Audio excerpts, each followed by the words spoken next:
субботу на улице Лиссабона и других португальских городов вышли тысячи людей, протестующих против стремительного роста арендной платы и цен на жилье. На фоне деградирующей экономики и беспрецедентной инфляции стоимость недвижимости и аренды подскочили более чем вдвое. В это время в китайских селах, для того чтобы крестьяне не испытывали чувство скуки и всегда были на связи с правительством и партией, начали устанавливать видеоэкраны в полях и на огородах. Это вам не Израиль, где полиция в эти дни разгоняла людей водометами. Сотни тысяч израильтян вышли на улицы Хайфы и Тель-Авива, протестуя против реформ, предполагающих существенное расширение контроля Кнессета над судебной ветвью власти. В России проблема более существенная. Росстат сообщил, что за последние 10 лет средний возраст вступления в брак в стране увеличился более чем на год. Женщины выходят замуж теперь в среднем в 23 года, а парни берут на себя супружеские обязанности в 25,5. Такими темпами, учитывая последствия пенсионной реформы, скоро люди будут приходить в первый раз в ЗАГС ближе к пенсии. Более позитивной новостью явилось то, что ряд авиакомпаний стран Ближнего Востока начали принимать Visa и MasterCard, выпущенных российскими банками. Кроме того, в пресс-службах компаний подтвердили, что теперь принимают оплату у клиентов из России и по системе быстрых платежей.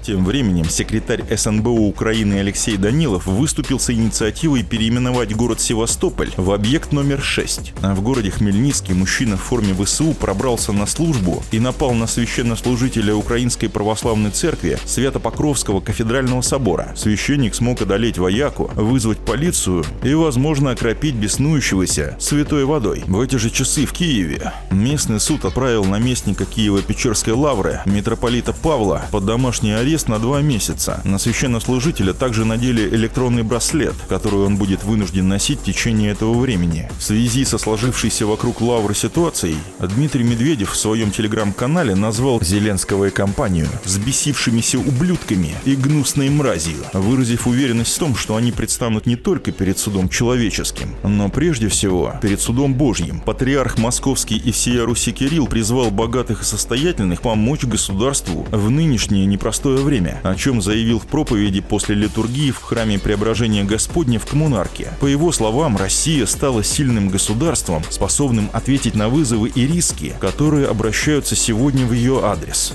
Никита Джигурда приехал на Донбасс и подарил бойцам УАЗ. Артист призвал весь шоу-бизнес России скинуться на буханки фронту, посетовав на то, что многие деятели культуры заняли выжидательную позицию. А в Брянске, по сообщению телеграм-канала «База», 35-летний мобилизованный из Самарской области не стал занимать выжидательную позицию, а узнав о гибели своих племянников в СВО, взял в заложники 3 офицеров и несколько мобилизованных солдат в местном доме культуры. Предполагается, что мужчина был вооружен автоматом и гранатами. При этом никаких требований он не выдвигал. Вечером в воскресенье в кафе на Васильевском острове, где проходит встреча дискуссионного клуба «Киберфронт», прогремел мощный взрыв, в результате которого погиб военкор Владлен Татарский. По предварительным данным, оглашенным Следственным комитетом, ранения различной степени тяжести получили 19 человек.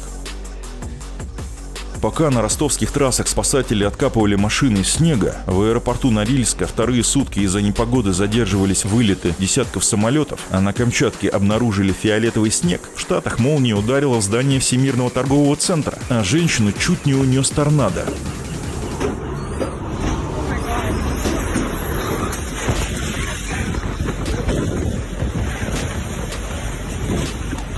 Да и президент США не терял времени даром. Дедушка Байден дал концерт в пострадавшем от урагана городе Роллингстоун. Город Роллингстоун скоро вернется. И мы будем сопровождать вас на каждом шагу этого пути. Блять, что я сказал? Я хотел сказать Роллингфорк, а не Роллингстоун. Немного перепутал. Кроме того, он попросил поделиться этим роликом, поставить лайк и подписаться на журнал здесь и на всех других платформах, ссылки на которые вы найдете в описании под видео. Пока. Читайте журнал.